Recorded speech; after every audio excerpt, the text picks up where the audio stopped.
Bonjour à tous et bienvenue dans le second petit enseignement sur les portails. Et dans cette petite session, je veux parler par rapport à une question que pas mal de gens me posent assez régulièrement. Quel est le rôle de l'ennemi dans les portails?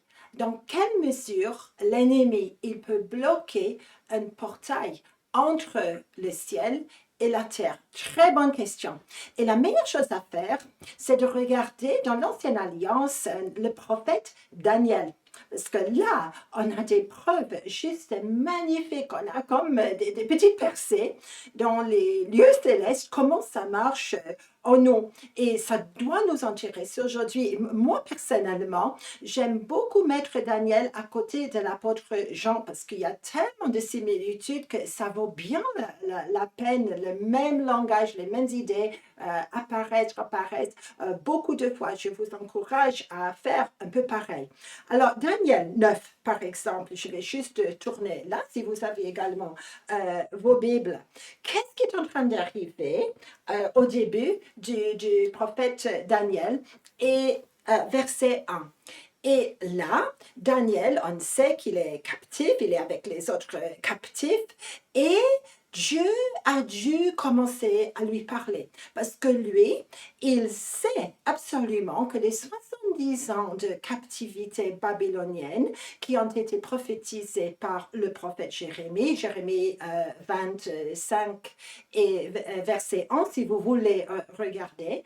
Alors, Daniel, il est en train de se dire, mais comment je dois faire maintenant? Parce qu'il a cherché, ça c'est une bonne clé, il a cherché le prophète Daniel, c'est pas un paresseux. Et lui, il a cherché dans les livres. Il sait que le temps maintenant est presque expiré. Alors, qu'est-ce qu'il doit faire maintenant? Et on sait que c'est Darius maintenant, le fils de Xerxès, qui est roi actuel, quand Daniel commence à se repentir. Et le portail par lequel Dieu aurait voulu bénir les patriarches, leur descendance, la nation d'Israël, a été carrément bloqué.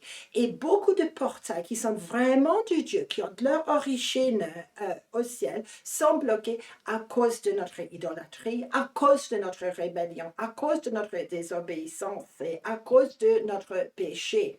Daniel, il voit. Mais pour débloquer le portail, il faut faire quelque chose ici-bas. Et lui, c'est un homme, un prophète extraordinaire qui est en contact avec le ciel d'une manière wow. Je ne suis pas étonnée qu'il soit étiqueté bien-aimé, juste comme l'apôtre Jean. Okay? Et lui, il commence à jeûner, il commence à prendre sur lui-même le tas de péchés de sa nation. Lui, un innocent, il n'a rien fait. Mais il prend en intercession tout le fardeau de ceux-là. Et qu'est-ce qui arrive? Il commence à jeûner, il dit, mais 70 ans, quand même. Et c'est pas comme si les 70 ans soient discutables. C'est clair que quand Dieu, il a dit un jugement, captivité 70 ans, il n'y a rien à faire.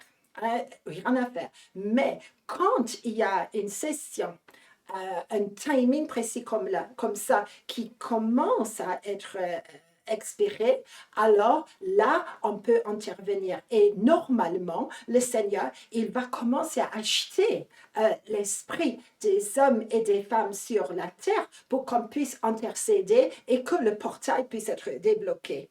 Et qu'est-ce qu'il est? Et on voit là que lui, il confesse devant le Seigneur. Et tout de suite, qu'est-ce qui arrive? Gabriel arrive, le messager de Dieu. Et si vous allez plus loin, vous allez voir la prière de Daniel.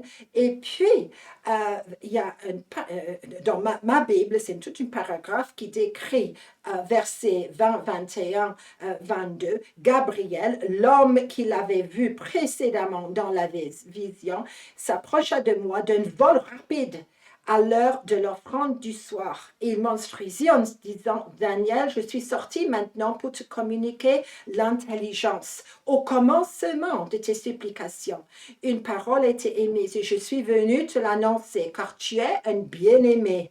Saisis la parole et comprends la vision. Voilà, voilà.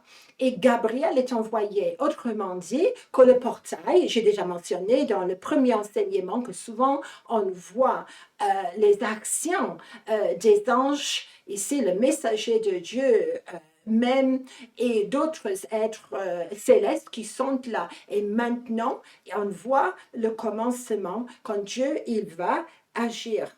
Et c'est franchement super de voir cela. Mais est-ce que ça veut dire que la bataille est gagnée? Non.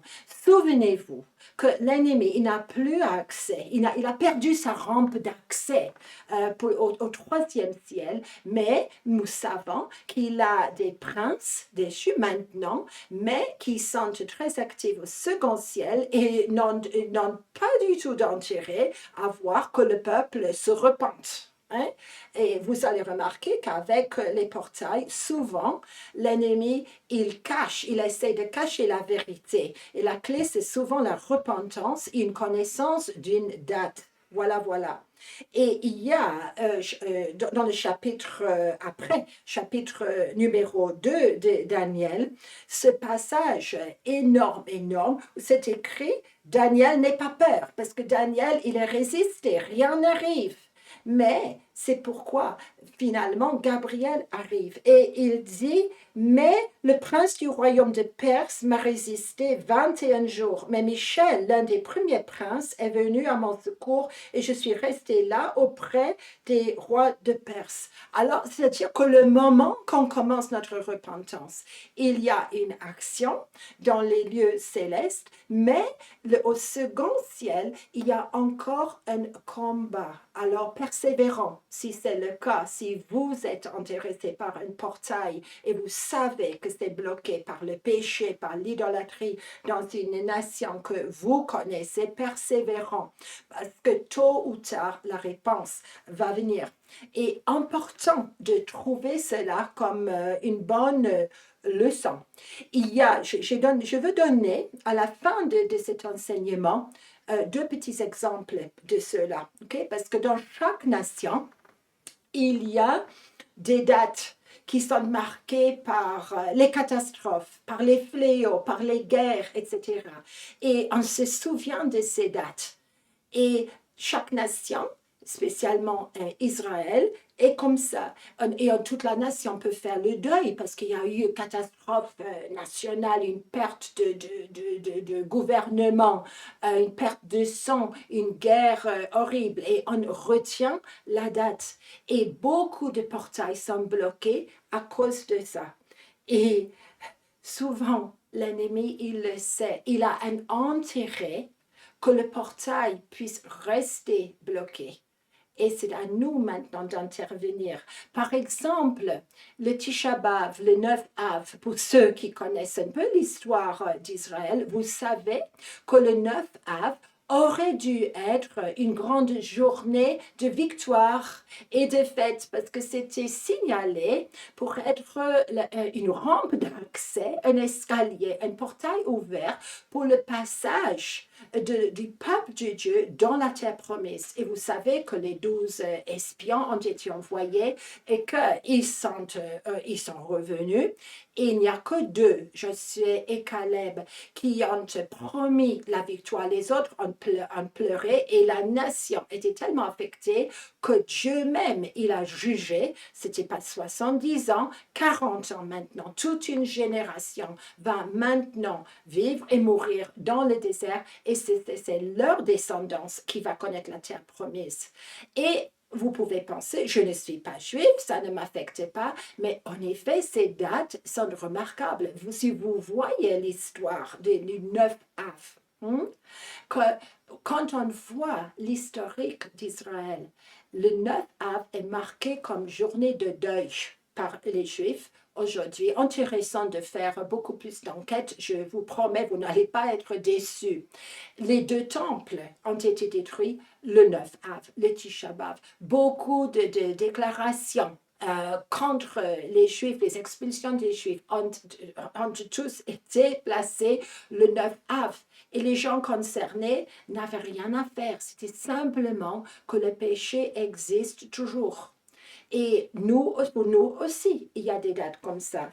J'allais dire aujourd'hui, moi, je suis en train d'enregistrer juste après le 7 octobre. Maintenant, une date néfaste parce que le Hamas a fait tellement de choses horribles que je ne vais pas décrire ici, en Israël, dans la région de Gaza, que la date risque d'être fixée. Mais vous savez quoi? Que, encore une fois, l'ennemi, il a choisi une date précise, une date qui est établie pour la fête de Sukkot, de Tabernacle, justement le dernier jour où les Juifs orthodoxes lèvent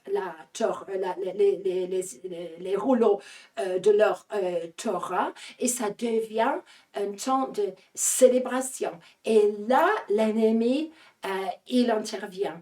Et c'est, vous savez, sans doute la 50e anniversaire de la guerre de Yom Kippour, quand encore une fois, l'ennemi intervient dans une fête sacrée, célébrée, commémorée par les Juifs, parce qu'il veut bloquer le pardon, il veut bloquer la victoire, il veut bloquer toute l'abondance et la faveur qui doit venir depuis le troisième ciel jusqu'à la terre. Je m'arrête là, mais 50, c'est normalement, 50 normalement, jubilé, nouveau commencement, le seuil de quelque chose. Et pour nous, on peut, même si on n'est pas juif, on est quand même greffé sur eux. Et on doit se souvenir de ces choses et on doit être extrêmement sensible parce que dans ma vie, dans votre vie, il y a également des dates où les choses ont été bloquées. Un portail peut être partiellement bloqué, par exemple. Okay? Et je dois découvrir pourquoi. Je dois découvrir la date et la raison. Et je peux commencer en demandant pardon, en faisant la repentance, que le portail puisse fonctionner normalement de nouveau. Mais oui, l'ennemi, il va vous contester. Mais sachez que dans la fin des choses, c'est Dieu qui aura la victoire si nous, on est bien positionnés ces jours.